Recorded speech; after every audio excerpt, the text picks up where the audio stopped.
foreign aid programs as rat holes, agreed to a meeting to discuss AIDS relief funding and third world debt with the rock star and activist Bono, leader of the band U2. It's an extraordinary thing, I will admit, to have Jesse Helms throw a lunch for you.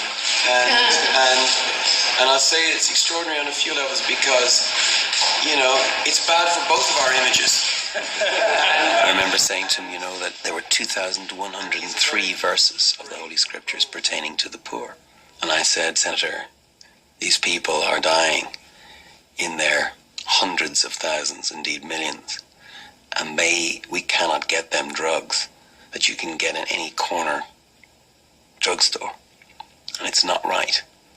And I believe that that connected with him. And in fact, he became quite moved. He was visibly upset. He had a meeting with other members, congressional members, where he said he was ashamed of the way he had thought about the AIDS pandemic. And that a politician, you would never hear a politician admit they made a mistake, let alone use the word shame.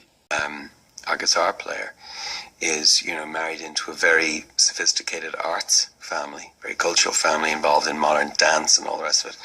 And the way they see Jesse Helms is this is the man who personally dismantled the National Endowment for the Arts.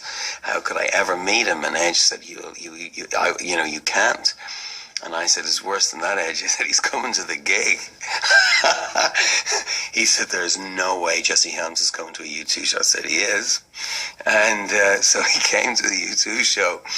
And he said to me afterwards, he said, that was incredible. He said, those people were waving. They're blowing like a field of corn. He said, those people, their hands in the air, blowing like a field of corn. And I said, did you enjoy it? He said, it was loud. He said, I had to turn my hearing aid down. In fact, I had to turn it off. If you look at the end, Jesse Helms became a staunch advocate of AIDS assistance in Africa. I mean, Jesse made some very derogatory comments about Africa early on in his career up here. At the end of the day, Jesse was saying if he had to do it all over again, he'd be a missionary in Africa trying to end the scourge of AIDS. Each of us, all of our churches, must do something.